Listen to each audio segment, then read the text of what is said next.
From time to time, I like to revisit conversations that stay with me long after the microphone has turned off. Conversations that had substance, conversations that hit on something real about the human condition. And this right here, this conversation is one of them. So, over the next few weeks, I'm bringing back a handful of episodes that I believe deserve another listen. Not because they were popular, but because the message is still relevant, incredibly relevant to where people find themselves today. So people today really are thinking or rethinking their careers, they're rethinking their purpose, and they're rebuilding their life after disruption.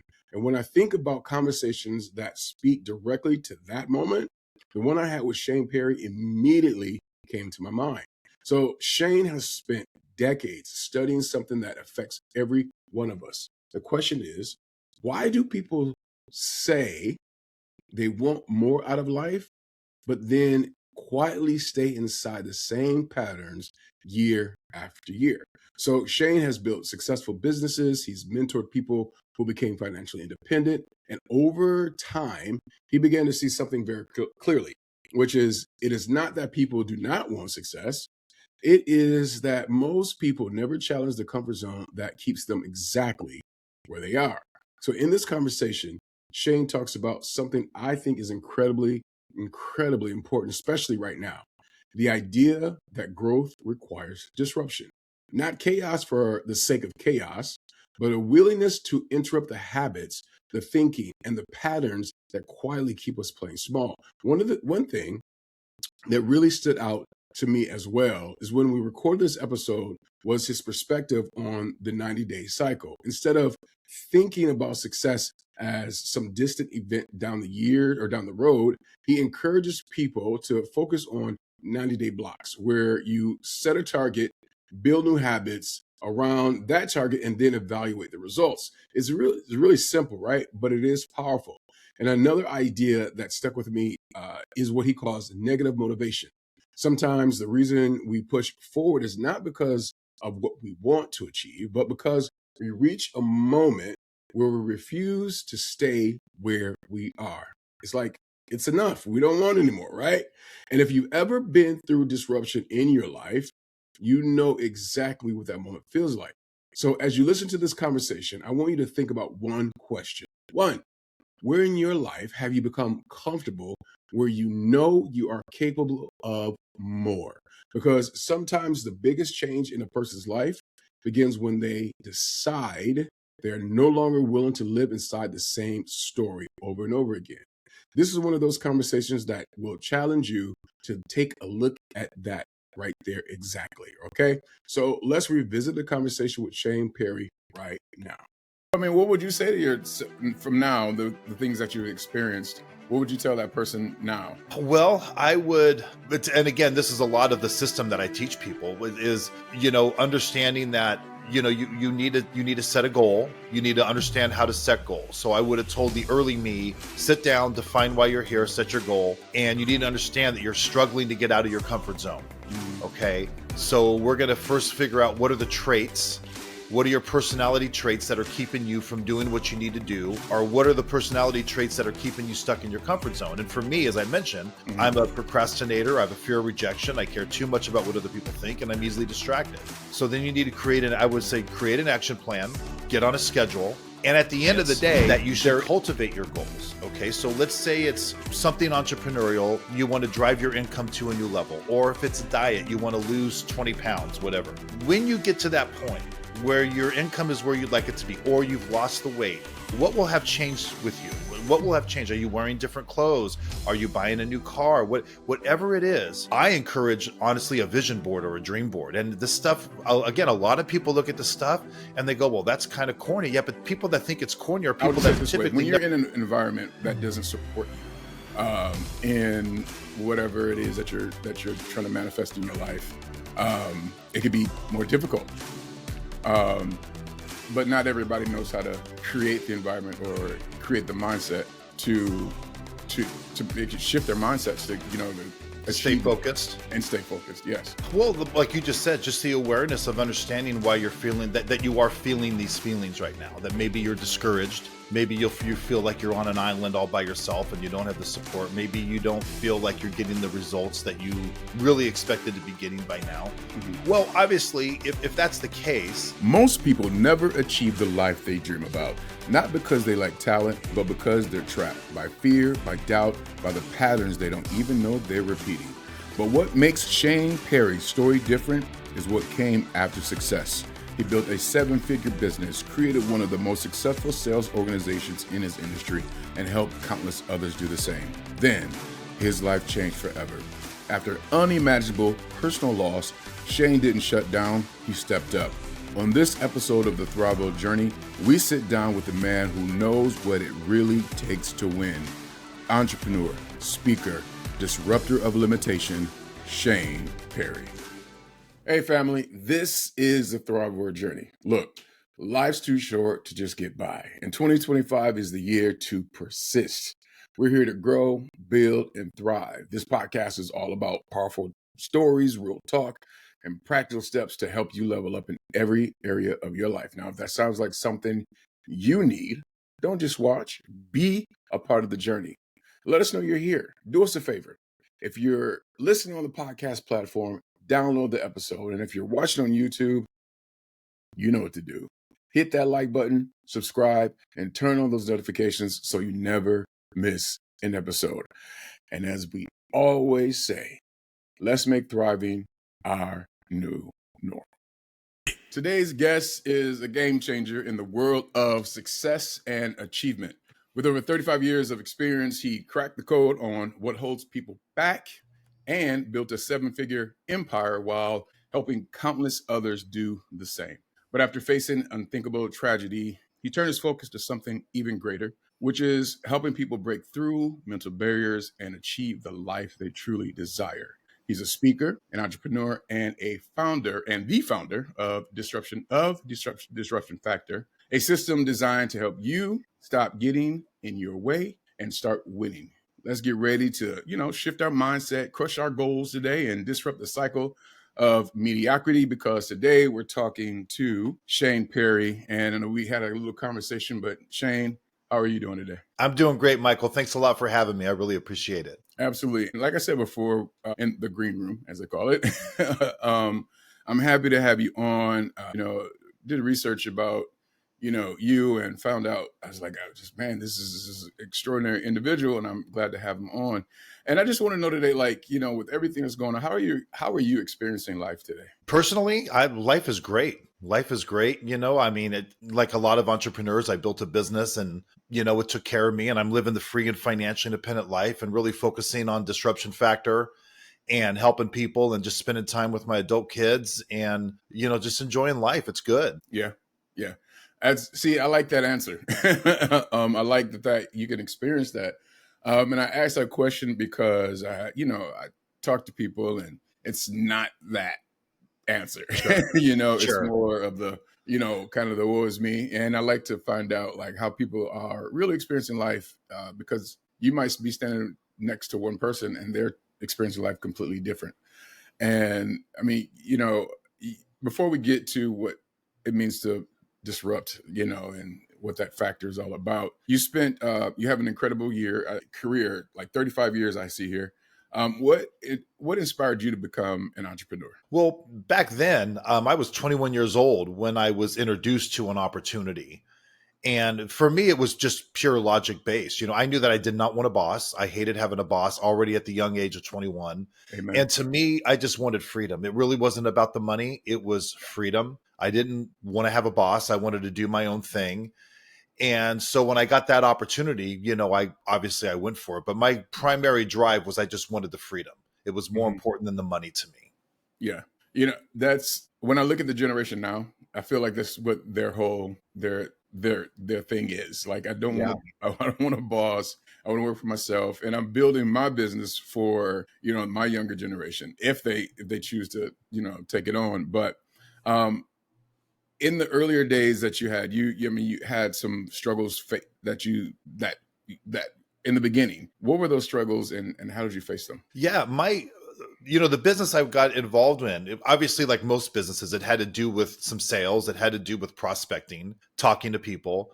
And I was honestly, I was scared to death to talk to people. I had an intense Really? fear of rejection.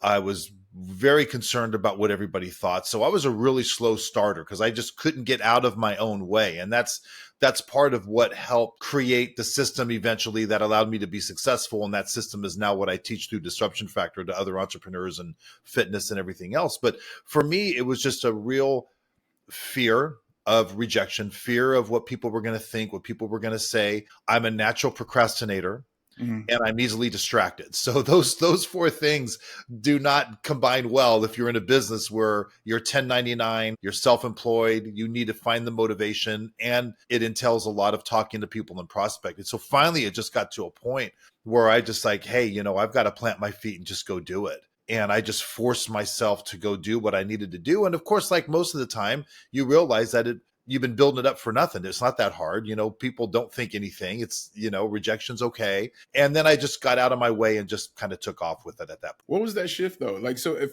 like, I'm thinking like, I was a procrastinator, but I'm a creative, right? So things have to flow a certain way. Things have to, be aligned a certain way for me to feel like I got to move. I don't act that way anymore, but that was a thing for me. What was it? What was the thing for you that said, you know what, I am a procrastinator, but I'm going to move forward with my life anyway, with what I'm choosing to do? Simple. Because I finally got to a point where I'm like, look, what am I going to do? Go back and get a job? I was delivering beer for a living. That's the only job. I didn't go to college. And I have 2 jobs in my whole life. I worked at a gun range and I delivered beer. And I'm like, if I don't make this happen, I'm going to end up having to go get a job. Mm. And there's just no way. So I was more scared by that. Scared at the prospect of what if I don't do this versus excited about the prospect of what if I do it and all the financial rewards that could come. So I just finally got to a point where I felt I had no choice. I've got to go get it done. And I did. Just, you just push through it. You push through. So, I really wish I would have known then what I know now. It would have been a lot easier. Right. So, I mean, what would you say to from now, the things that you've experienced? What would you tell that person now? Well, I would, and again, this is a lot of the system that I teach people is, understanding that, you need to set a goal. You need to understand how to set goals. So I would have told the early me, sit down, define why you're here, set your goal. And you need to understand that you're struggling to get out of your comfort zone. Okay. So we're going to first figure out what are the traits. What are your personality traits that are keeping you from doing what you need to do? Or what are the personality traits that are keeping you stuck in your comfort zone? And for me, as I mentioned, I'm a procrastinator. I have a fear of rejection. I care too much about what other people think, and I'm easily distracted. So then you need to create an action plan, get on a schedule. And at the end of the day, there is no magic pill. For my situation, you just literally have to go out and start doing it. You got to tackle it head on. And you're going to realize that all of the stuff that you've been built up in your head is not as big as you think it is. There's a saying that thinking sucks, but doing is awesome.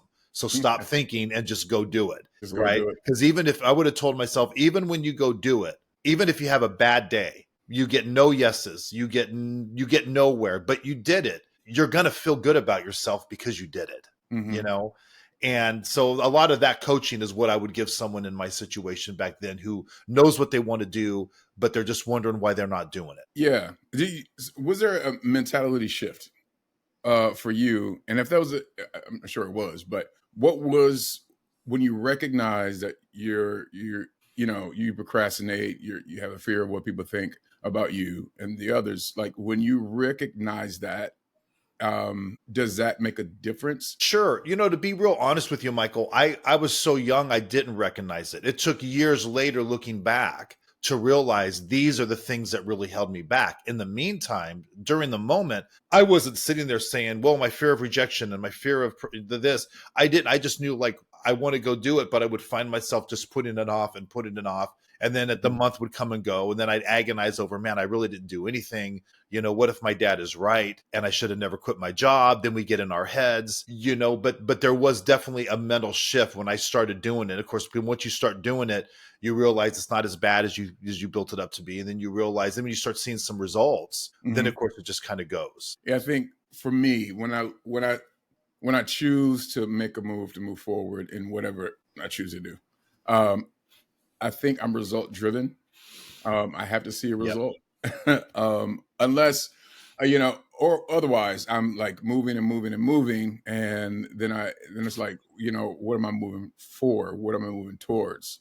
What would you say to somebody who is moving towards something or building something, but they don't see the results, right Well, away?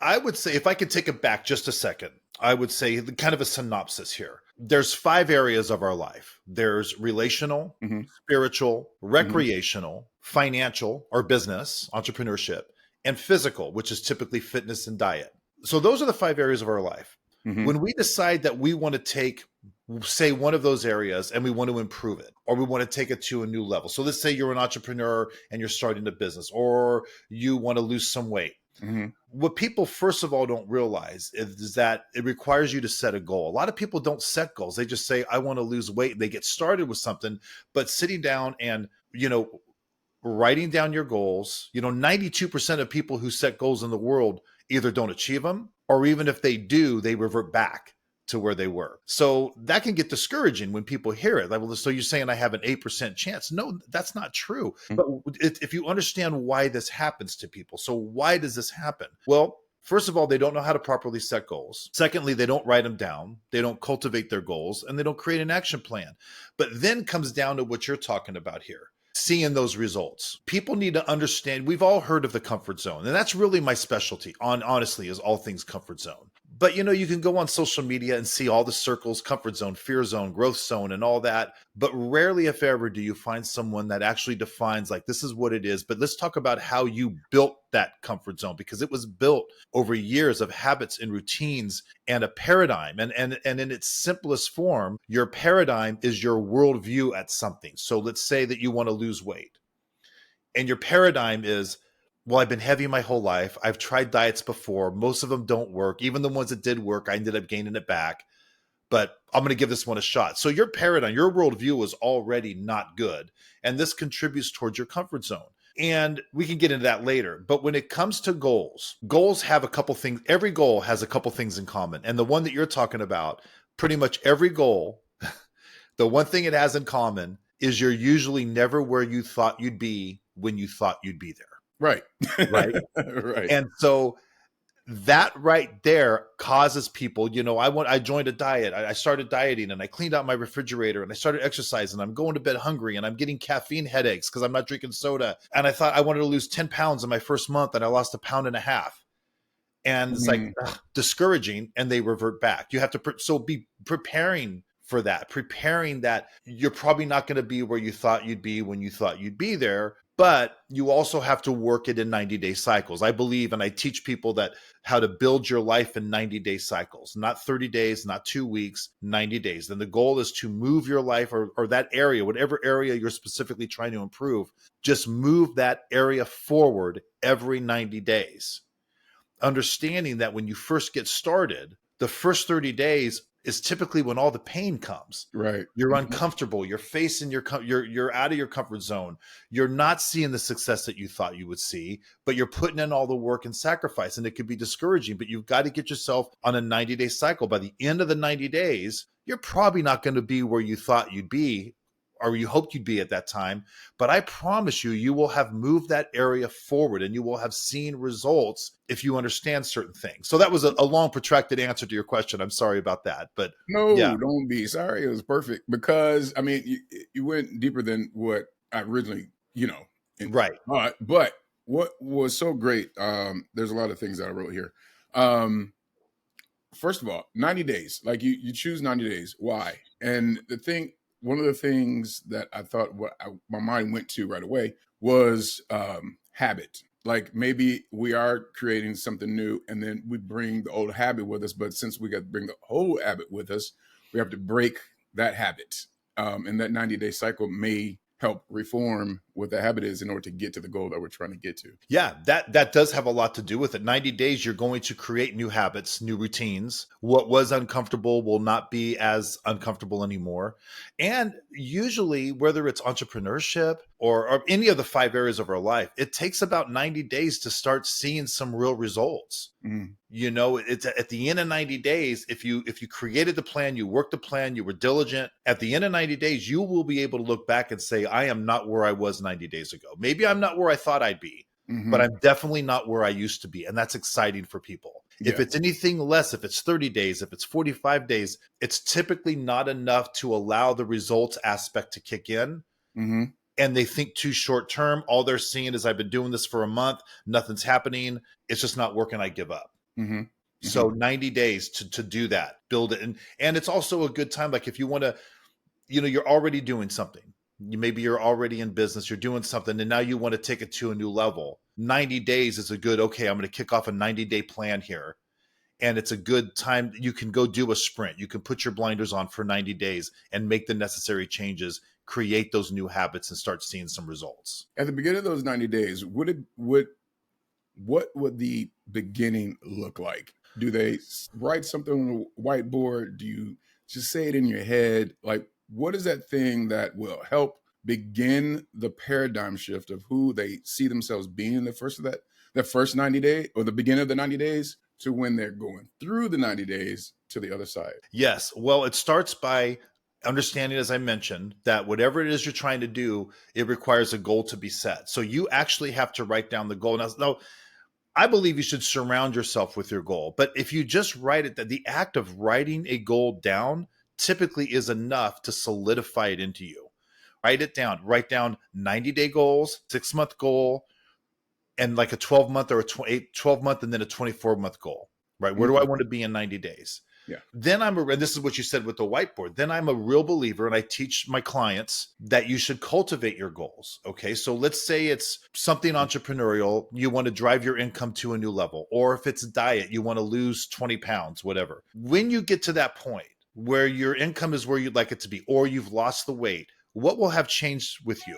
What will have changed? Are you wearing different clothes? Are you buying a new car? Whatever it is, I encourage, honestly, a vision board or a dream board. And this stuff, again, a lot of people look at the stuff and they go, well, that's kind of corny. Yeah, but people that think it's corny are people that have typically never achieved anything in their lives, because winners, Right. winners don't think it's corny. Winners are going to say you need to write down goals, and you should surround yourself with it. If when you're making $150,000 a year, you're going to buy this car and live in this house, then you should have pictures of those cars and those houses on your bathroom mirror, in your purse, on the dashboard of your car. You need to cultivate it, not only to inspire and motivate, but to remind you what you're doing, because you're going to have a lot of bad days too, and you're going to kind of forget what you're here for. So writing down the goals, cultivating those goals, surrounding yourself with them is everything.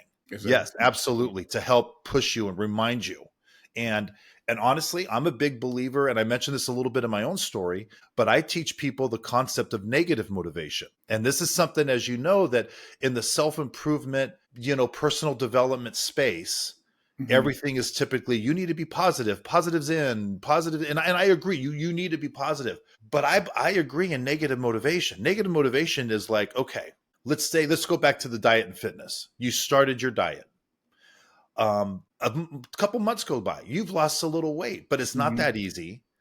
You haven't lost as much as you thought, but it's going. And then you have those moments like we all do that you think like, I don't feel like walking today. I don't feel like going to the gym.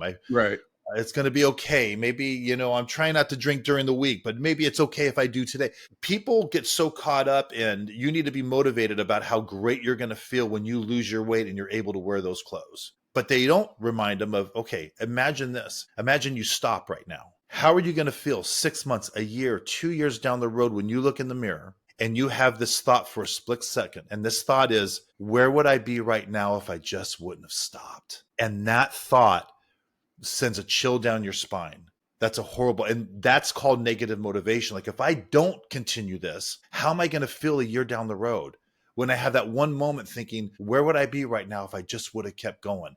That right there, that will keep people going way more than the idea of how great my life's going to be should I achieve it. I think Tony Robbins talks about that. He says people will fight harder at the fear of losing than they will at the idea of success. So I'm a big believer in cultivating that negative motivation in terms of, I've got to keep going, because if I don't keep going, I'm going to be really upset with myself and I'm not going to be happy. Yeah, I think that's probably what I'm somewhat motivated by, because I have that, when I see growth in my business or growth with what I'm doing, and then there's moments where I'm like, you know what I mean? Or just want to kind of quit or choose something else. But since I've, grown this thing to such a level, like if I stopped, like, why would I do that? How, if I keep going, you never know what it's going to be like on the other side. If I Sure. keep going, since I've grown it this much, it can still grow further, And so I think I'm motivated by like the fact that I see something possible, and not having that possibility really messes me up if I don't, keep going. Well, I think it's fair to say, Michael, that you're a natural probably achiever anyways. I mean, the stuff that you've done. Yeah, As crazy as I've heard that. it might be, most people don't think that way. Most people will get excited about something, and then they wake up the next morning thinking of all the reasons why it isn't, why they Mm, shouldn't, and why they can't. mm, And they've tried things before and they failed, so they got this paradigm. They're not prepared to leave their comfort zone. They've heard of the comfort zone, they don't understand it, and they're definitely not prepared for what's going to hit them when they leave it. And that's a huge part of what I teach people, is being prepared for that, obviously, so they don't retreat. yeah, you talk about the comfort zone, and I think I personally, as far as back as I can remember, I don't think I've ever been comfortable. I've been in a comfortable, I can't even say it, comfortable zone. But then I feel like when I'm in that zone, there's something else to be done, or there's somewhere where I can grow or manifest something, greater in my life. And when people get stuck in that comfort zone, is that because of habit? Or is it because of the paradigm that they created for themselves? What is that? Yeah, well, the comfort zone is your biggest enemy. It is the enemy to your success. In any area of your life that you want to improve or take to a new level, your comfort zone is the enemy of your success. And people see it everywhere, as I mentioned. They know they have one. But yes, it was built over the years through habits and routines.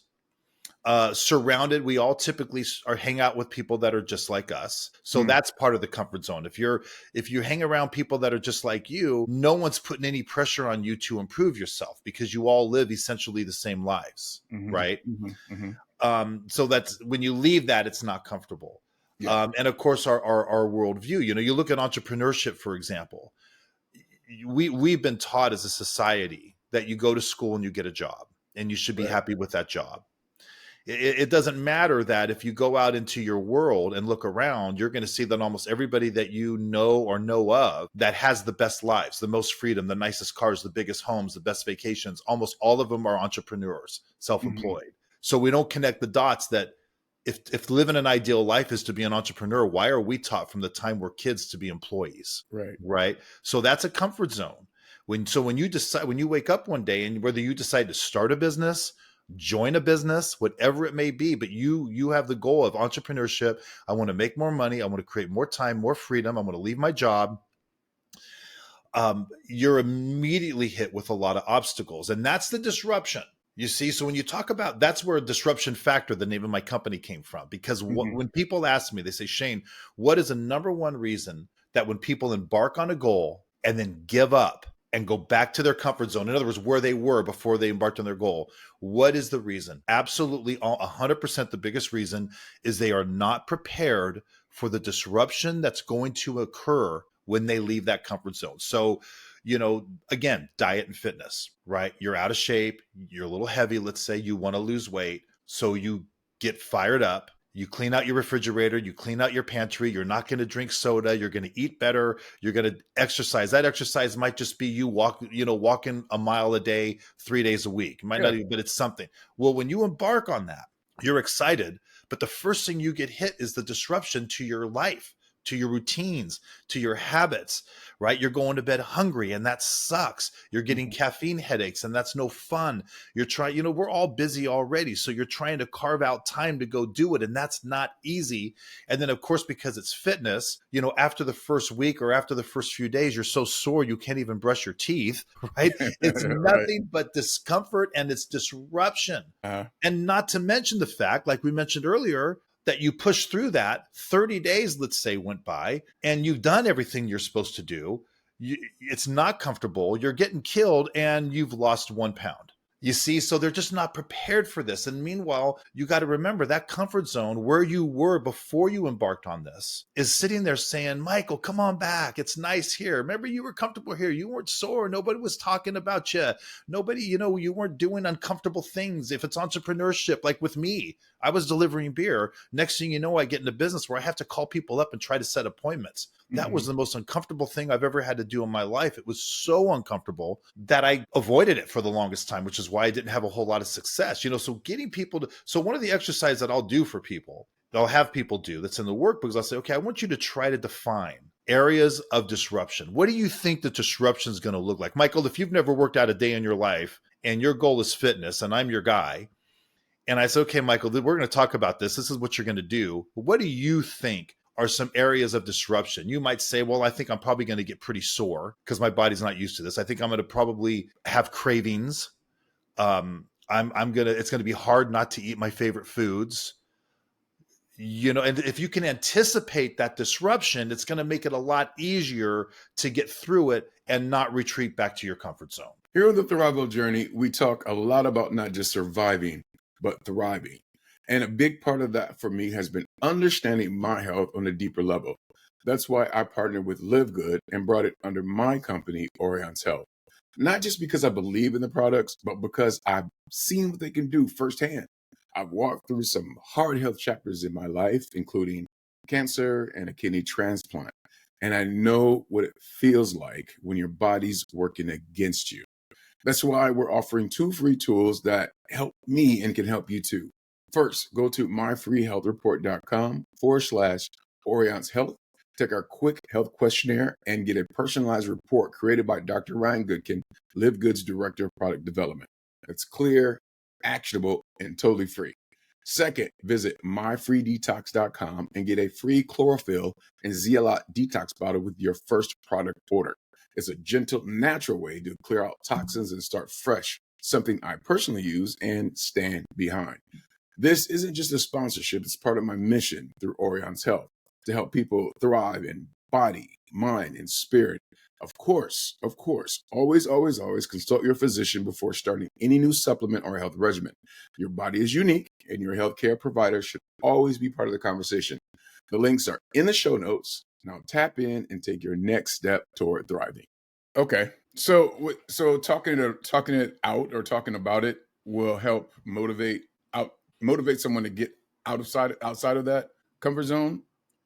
Because when I'm thinking, when you said all that, I was like, I just when I find myself moving forward or outside of the comfort zone or challenging myself, I just find myself not wanting to go back to whatever it was. And sometimes, let's talk about diet and fitness or whatever. Like, athlete, growing up as an athlete, did well as an athlete, but then I'm 48 now, right? So it's like, I can kind of let this go, but I'll get to a certain point where I'm like, oh, this is just not working. The belly, I know the feeling. it's sitting like somebody's grandpa, you know what I'm saying? Like, yep. I cannot deal with that. You know what I mean? And there's those moments that would say, like, all right, time out, bro. it's time to, I like the word you use is disrupt that behavior and that habit. And do you find people really you want to disrupt whatever those habits are and that comfort zone, but live or deal with limiting beliefs to get out of the past the past behavior and into a new way of being? Absolutely.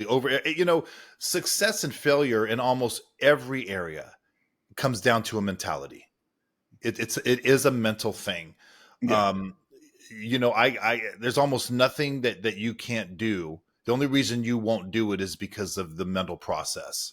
Typically, for most things. I mean, I can't step on a Major League Baseball diamond and hit a 95-mile-an-hour fastball. I mean, that's not realistic. We're talking about improving our own lives here, not doing something like that, right? But yeah, the limiting beliefs, 100%, because of the paradigm.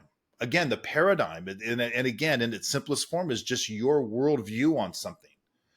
And that you talk about entrepreneurship, for example, Michael, what if most of us, 97% of Americans, you classify as, say, middle class or just not rich? We were all taught certain beliefs. I call it the middle class mentality. And part of that is things like, hey, you should be happy with what you've got. Hey, at least you have a roof over your head. A lot of people would love to have your job. People like us don't make it, right? Things like that's been drilled into us. So when we talk about taking on an entrepreneurial venture and maybe dramatically changing my life, making a lot more money and freedom, everything that we've been taught, every way we've been brought up has had us believe like people like us don't do that. I should be happy with what I've got. And it's hard to overcome. So the way you get that mental shift to happen is you've got to put in those 90-day cycles. You start seeing some results, because what happens when you start seeing some results and some little successes, man, oh man, does that fire you up? That ignites you. All of a sudden it's like, first 90 days, I lost 1.5 pounds or 2. This sucks. And all of a sudden you're like, oh my gosh, I just lost 5 pounds. Or your business has its first real good bump, and you're like, wow, I can do this. And it works. And then you're going. And what you mentioned a second ago about how if you stop, you'll kind of get uncomfortable. You can't stay there. Well, a lot of that has to do with, and this is another thing that I teach people, is ultimate. What is the goal when you talk about comfort zones? The goal is to ultimately build a new comfort zone. And that new comfort zone happens through the habits and the routines, doing what you need to do, getting a couple 90-day cycles out of your belt, seeing some results, seeing some successes. You realize you're not struggling with what you used to struggle with when you started. Then what happens is if something happens, like let's say fitness, right? I'm like you. I didn't like how I felt 4 years ago. I'm 57 years old. 4 years ago, I got back in the gym. I'm right now in probably the best physical shape of my life, other than when I was a student athlete or something. But I realized about 9 months into my fitness routine 4 years ago, I was traveling. I was in Nashville and we're just having fun. And all of a sudden, like 4 or 5 days into the trip, I realized I'm kind of grumpy. I'm not really happy. I'm like, what's wrong with me? And I realized, you know what? I'm frustrated because I haven't exercised. And then, because I know this stuff, right then I knew that I won, because I realized I have created a new comfort zone that I'm only comfortable if I'm doing the things required to stay on my goal. And if that gets pulled from me, now I'm uncomfortable and I need to get back to it. I'm traveling right now. And I maintain a membership at Planet Fitness. It's not my favorite gym, but there's one wherever you go. Everywhere, and I've been able to hit one the last 2 mornings, Yeah. So it keeps me happy, So ultimately you will build a new comfort zone. That is the goal, where you're only comfortable if you're doing the things required to move that area of your life forward. These are the same things that were extraordinarily uncomfortable for you months ago when you first started. And when you get to that point where you've got that new comfort zone built, it's going to be a great day, because you're going to realize that it's over. It's no longer a matter of if, it's just a matter of when at this point. Yeah. So you shifted from one comfort zone to a new one. You're feeling great, feeling awesome. And now you're at this new space. And it's great for a while, but then isn't there something that within the person I would say, you know what? Okay, this is great. Now it's time to elevate to another comfort zone. Most of the time, once you become an achiever and you start winning at whatever that is, it is most likely you're going to keep pushing yourself, and that's just healthy. It's just good. You can always get better. It started with losing weight. Now it's riding a bike. And now it's running, and now it's running a mini marathon, and now I want to run my first marathon. Whether it's any area of your life, that's typically what's going to happen. And it's good, because I will tell you this, Michael, and I'm sure you understand this, but as a human species, we're not built to settle. We are built for adventure and risk. Now, not crazy risk, don't go try to play Frogger across the freeway type of a risk, Right. but we're not built to settle. We're not built to stay in one place. We're built for the next adventure and to push ourselves. So when you take on the idea of, I want to set a goal, I want to achieve, well, that's when you're going to start coming alive, because everyone will tell you that when you don't want to do it, the days that you don't want to do it, but you do it anyways, are the days that you feel the absolute best about yourself. Because that's how we're built. We're built to push ourselves. Now, in those days when you lack the self-confidence or just the willingness and you're doubting yourself, how do you silence those voices? I guess you could say voices. I don't know. I don't want to make it seem crazy, but the voices in our head. Sure. I teach a lot of mental winning, a lot of the mental aspect of it. And one of them is you want to fuel the competitiveness in you. We all have a competitor inside of us. Some are a lot more competitive than others, But even if you're not there that competitive, there's a competitive bone in you, and you need to cultivate that. One of the areas to get through what you're talking about is just to remind yourself of what would most people do right now. You can live your whole life based on what would most people do, and you do the opposite, you're probably going to win. And I'm not putting people down, but most people don't take care of themselves physically. Most people don't push themselves to maybe break out of the middle income mentality and try to go maybe build a legacy by building a business or being an entrepreneur. Or, everybody wants to make a lot of money, but very few people are willing to do anything about it. Mm-hmm. Everybody wants to be their fittest in terms of their physique, but very few anything to do it. So when you have those moments where you're like, I just don't want to do it, or I'm not feeling up to it, or I'm wondering, or I'm actually wondering, like, do I want to keep doing? Then you just need to remind yourself, well, what would most people do right now? Most people would take the easy way out. Most people, when most people don't feel like doing something, they're not going to do it. Mm-hmm. So therefore, I'm going to do it. And that's how I'm going to win. And that's how I'm not going to be like most people. Yeah. That's just one little mental aspect that you can use to fuel that and catch yourself. The key to a lot of this is just becoming aware of the things that you and I are talking about today. Right. If people just become aware of this stuff, they will catch themselves having those moments going, oh, it's one of those days. I'm making excuses. I don't feel like it. I got to go do it. Yeah. That's simple. Very simple, but a lot of people miss it. Just the awareness of, either how they're feeling, what they're thinking, or, whatever it may be. It's just the acknowledgement of the awareness, I think, and then causing themselves to make the shift or whatever it may be. Yeah. And also cultivating, like you talk about cultivating a positive and growth oriented, I would say environment, but then you said mindset. How does one begin to do that for themselves when they're in the midst of, cultivating themselves to be in a greater space? I'm not sure I understand. So how do they, when they're just getting started? Either when they're if they're getting started or they're in the middle of it. Like, I would just say it this way: when you're in an environment that doesn't support you, in whatever it is that you're trying to manifest in your life, it could be more difficult.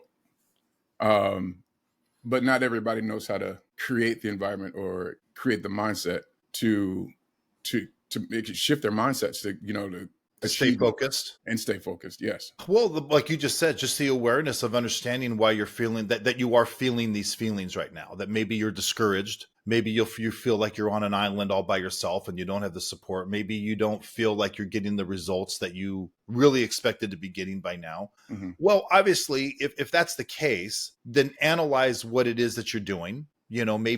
Maybe you need to alter your plan a little bit. If you created an action plan and you've been at it a few months and you're not getting the results at all, well, then maybe you need to change up what you're doing, obviously. Mm-hmm. Mm-hmm.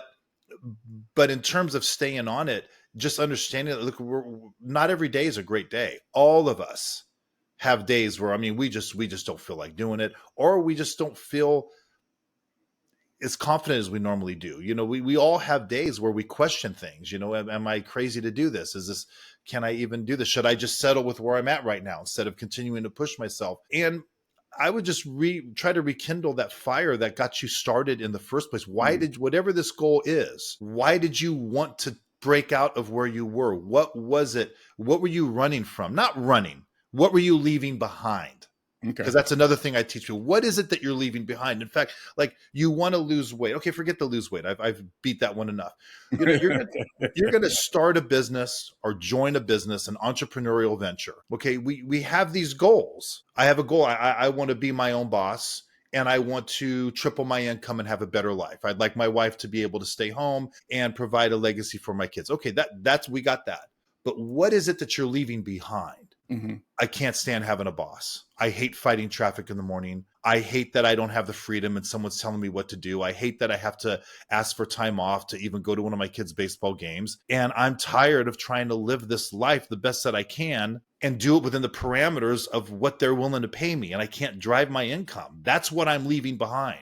Remind yourself what it is that you're leaving behind that's caused you to want to embark on this goal to improve that area of your life. And if you remind yourself of that, It might not make you feel any better, but it's gonna strengthen your resolve to keep going. That's for sure. And most importantly, it's gonna keep you from falling back to that original comfort zone and just being like everybody else. You wanted out of that for a reason. Yeah. There's some grit that has to happen too, right? Yeah. Like you got to dig deep somewhere at some point, somewhere along the line, and just dig and get the grit. I don't know. Yeah, there is that moment. Look, there's a moment in every goal that anyone ever sets. There's a moment where people give up. Mm-hmm. And a lot of them don't even realize they give up. They just kind of stop and it fades away. You will encounter that moment. It's part of the growth process. You will come to that moment where most people give up. And that's where the grit that you're talking about, that's where you got to say, no. I will not be like most people. Most people would stop right now. I will not. And that's how I'm going to go. And again, a lot of it does come down to just, like you mentioned, having the awareness and understanding. I mean, if everybody could just naturally understand that I live my life in a comfort zone. I now want to do this. I'm going to have to leave that comfort zone behind. And when I do, I'm going to face massive disruption to my life, my lifestyle, my habits and routines. Mm-hmm. This is what that disruption is going to probably look like. And when I hit that disruption, most people would stop and go back to their comfort zone. I won't. And this is how I'm going to do it, because the other comfort zone that I need to build is over there and I'm going to get to that. If they had this kind of awareness going into it, it would not be only 8% of people in the world achieve goals. It'd be 80, right? But they don't understand this stuff. So that's why they need to listen to things like your podcast and stuff, because when they do understand this, they're prepared for it. And then they'll walk around going, well, this is just one of those off days. I'm not worried about it. It's okay. Yeah. Everybody else has an off day and they throw in the towel without realizing it and just revert back to the way they used to be. You talk about that 92-8. What's the key difference between setting the goals and actually achieving them? Is there like a key difference between the two? Yeah, there is. Between the achievers and the ones that don't achieve their goals. Yeah. One of the most, I actually read about this. There was a study done. One of the most significant factors that separates achievers versus those that give up is what we talked about a second ago, is achievers they're competitive. Mm-hmm. They don't think they're better than anybody else, but they just don't want to be like everybody else. They want to be different. They become contrarians. When the crowd is moving one way, they're naturally going to go another. Mm-hmm. And one of their biggest fears in life is they just don't want to be a face in the crowd and be like everybody else. And again, they don't think they're better than anybody else, but they just don't want to be like everybody else. They want, they have a different take on things. They develop a different take on things. They kind of create a different 30,000 foot view on life. They tell us to get a job and be happy, but I don't see a lot of happy out there. And I see people spending most of their hours of their life working a job that most of them don't like. And they think about money all the time. And the only people that think about money are those that don't have enough. And most people don't have enough. I mean, you don't have enough, it rules your life, and you spend your life chasing it because you don't have enough. Mm-hmm. So these people kind of like, well, that's no way to live. Why wouldn't I be an entrepreneur? Why wouldn't I want to go out and start a business? They kind of fight the trends, if you will, and they're competitive. They know that what they're doing right now in any aspect, this goal they're pursuing, they know most people wouldn't do it. And they know that most people that give it a shot will give up and won't see it through. And that drives them, that moves them, because they're going to do it just because they don't want to be like most people. That's the number one factor that the achievers versus those that just go forward and then give up. I can see that.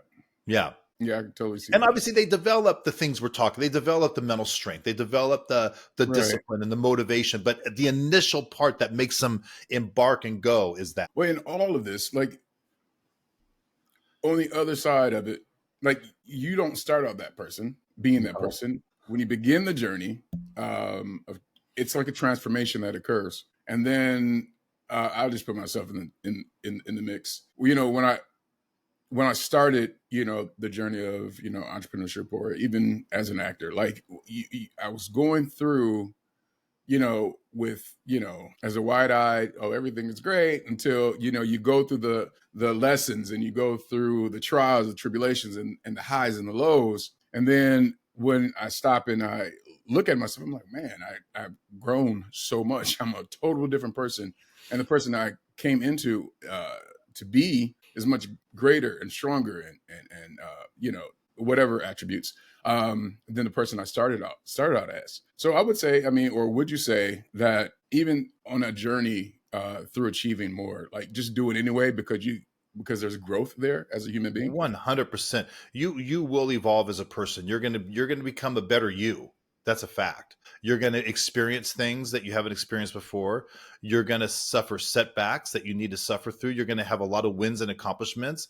And especially as you're on track to achieving whatever goal that is, you're going to feel good about yourself. But yeah, you're going to develop a wisdom, and you're not going to be the same person. You're going to have when you achieve whatever this goal is, or you're on track to achieving it, there's going to be a confidence that's going to develop about you. You're going to feel better about yourself. You're going to walk a little taller. You're going to stick your chest out a little bit more. You're going to feel good. Your self-esteem, your confidence, and of course, just your overall understanding of what it is that we're doing. Embarking on any type of a goal and sticking to it and achieving it is one of the best adventures that a human can do. Yeah. It really is, because you're going to grow. Because you're going to grow. If you go back and look at episode 1 of this podcast, it's like, I would probably cringe I do cringe when I do see it, but it's like, oh God, but I'm able to have this kind of conversation with you because I'm more able to be present. I have questions here, available. I'm more able to be present, and to have a conversation that will translate to the people who are watching and listening, so that they can get value out of what we're doing here. And today I sit a bit stronger, a bit taller, from what I've experienced, through this journey. And so, it's very appreciative that I put myself in it. Absolutely. Yeah. We talked about entrepreneurs. What is aspiring entrepreneurs and setting goals like? It's what sets them to like get results or let me say it this way. How do they set their goals that will actually lead them to results? Well, set your goals. You know your business, whatever it is that you're trying to go achieve here. So you need to set goals. If it's a business, you probably need to set monthly goals. Maybe even all the way down to a weekly goal of what you're going to accomplish. But you have to back those goals up with an action plan, a doable action plan. And if you're in a business where you have mentorship of some way, shape, or form, then you really need to tap into that, right? Mm-hmm. You want to, in my business that I built over the years, I used to always get up and tell my folks that I was mentoring and training. I would say, look, I had no one teaching me. I had to learn everything the hard way. Mm-hmm. And I look at my existence as I had to cross a minefield. And I did, and I made it, and I was successful, and I did cross the minefield, and I got blown up a lot along the way, but on the way to succeeding, I cleared a path. So if you can just be coachable and let me help you, and you follow that path, you can get where I got in half the time. So if you have mentorship, be coachable. Being coachable is one of the best attributes you can do. Again, if you're an entrepreneur and you're doing it and you have someone that can help you, then be coachable and create that action plan and get their help to do it. And 100%, you have to check your ego at the door and your pride, because you have to be able to be working your plan, working towards your goal. And you have to be able at times to stop what you're doing, turn around, take a real analytical view of what you're doing and ask yourself a question. Is it working? And if it's not, don't be afraid to admit it. Now look for areas that you can change. A lot of people don't. Like a lazy person's answer to everything entrepreneurial is, I just need to do more of what I'm doing. Well, that might not be the case. Mm-hmm. Maybe what you're doing is not the most efficient thing or not the best thing. So create an action plan. If you have a mentor, tap into them and their experience, and be willing to make necessary changes along the way to stay on track and keep achieving your goal. Yeah, we had an episode talking about mentorship and how important that is. Analytics is important too, and I'm more of a creative. When I had to learn how to look at the analytics, and as I look at analytics in every aspect of my business, the podcast, all that kind of stuff, it gets very interesting because there's some artistry to it, to me, and I think that's I don't know, I like it, but I think it's, like you said, it's really important to really measure, the success or the intention of whatever goals absolutely to be set. Yeah. I want to talk about disruption factor, but There's a couple things I want to know. You're you're you're you're doing great in your life and your business and everything like that. Why you're pretty much retired, right? Like you call yourself retired. Why are you doing this? Well, I'm doing this because, well, two reasons. First and foremost, I've seen what this can do, what this program and the system can do for people. I've helped people achieve goals that it's really prevalent in the fitness community. Like I have an online course as a primary factor that I have. I have an online course, and I have a lot of trainers across the country that are affiliates that encourage their people because it helps them. You really big, and it's mainly big in fitness, and it mainly helps people in entrepreneurship. Mm-hmm. I love helping people. I really genuinely do. And this is how I built my business. 5-6 years when I started achieving some success in my business early on, I just couldn't understand why people just would not get out of their own way to go achieve. And I just couldn't understand it. And we're talking like back before the internet, man. This is probably like 1999, 2000, right around there, even earlier, that I was buying college psychology textbooks. I just did a deep dive. I wanted to understand what makes people tick, what makes them think. And I did, and I got good at it. And over the years, when I would do, say, a training class, half of it would be on the products and prospecting, but the other half would be on the stuff we're talking about today, trying to get people to make a mental shift to get out of their own way. And I ended up building a very successful company and created a lot of financially independent people. And so my first level of retirement, if you will, was back in 2012 when I shut down my personal office and just helped all the folks that I had that had their own offices. And I really wasn't doing as much. I started teaching this to some friends that had real estate sales teams and other teams like that. And I kind of dabbled with it. It wasn't an official business yet, but they knew what I did and they heard about it. And then 3 years ago, this last December, my 19-year-old daughter passed away. She had a seizure disorder.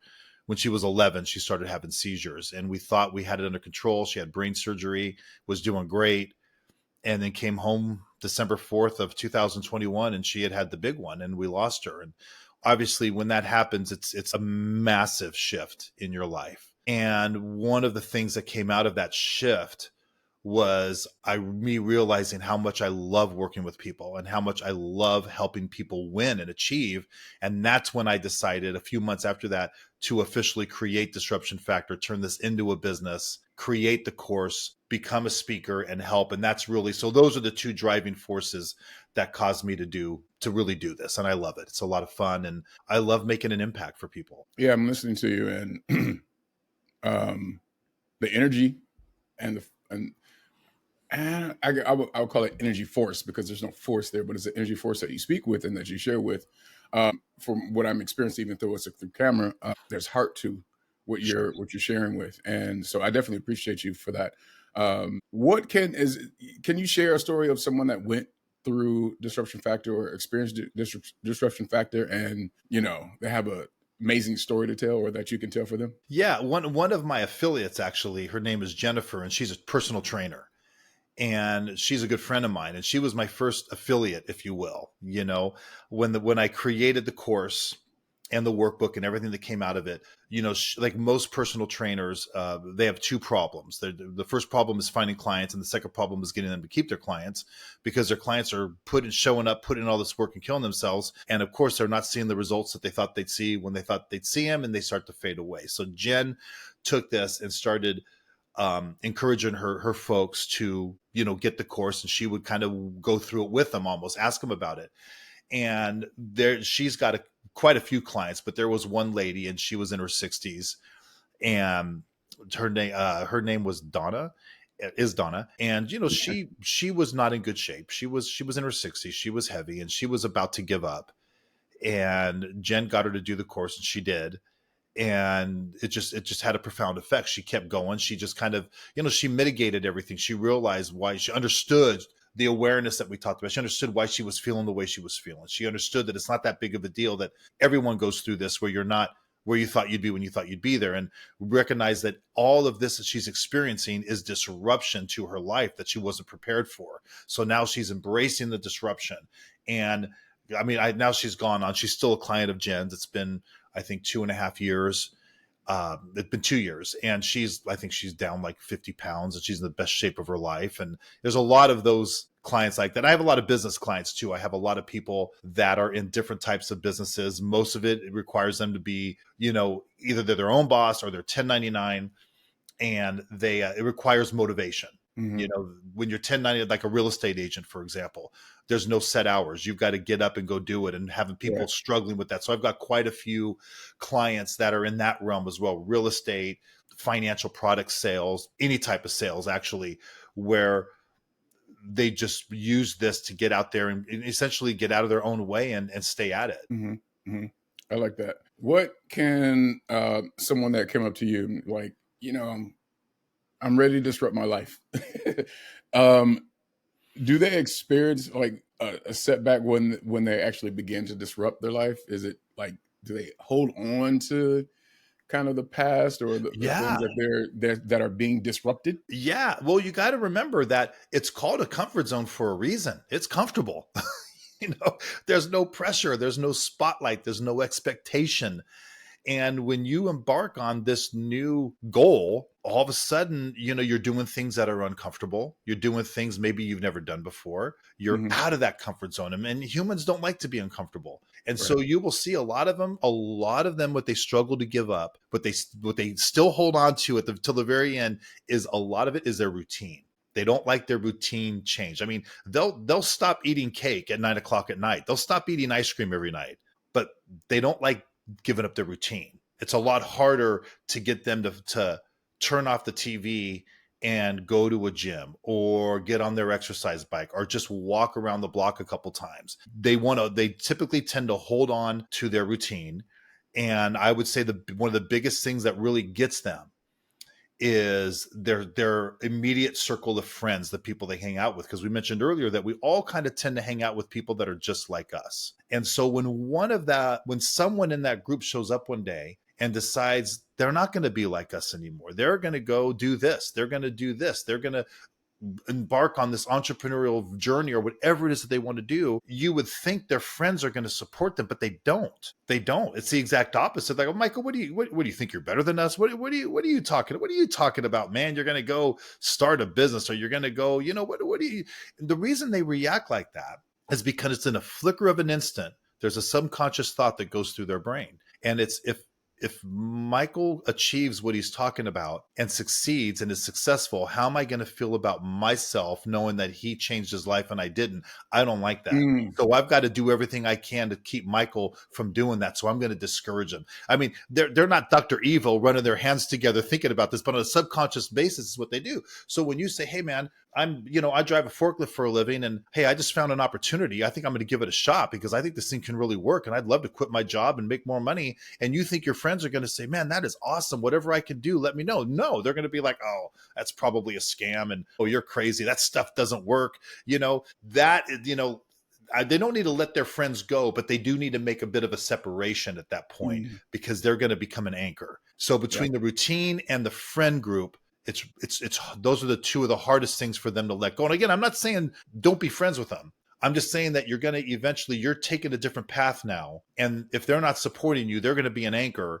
And there has to be a little bit of a space between you and them. And that's really, really tough to do. Yeah. I would say if they're sensing some hateration, there's some things that, one would have to, need to look at and maybe create, like you said, that separation. One last question. Before I ask you one last question, I wanted to know about emotional resilience in relationship.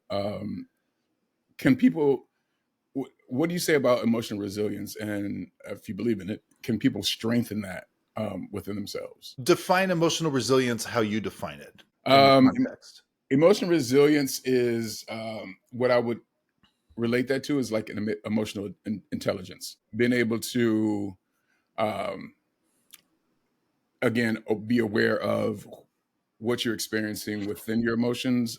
If you're going through something difficult, or if you want to lash out at someone, there's an intelligence there that has been that's grown within, and you don't react or be a certain way that you would have possibly done in the past. Mm-hmm.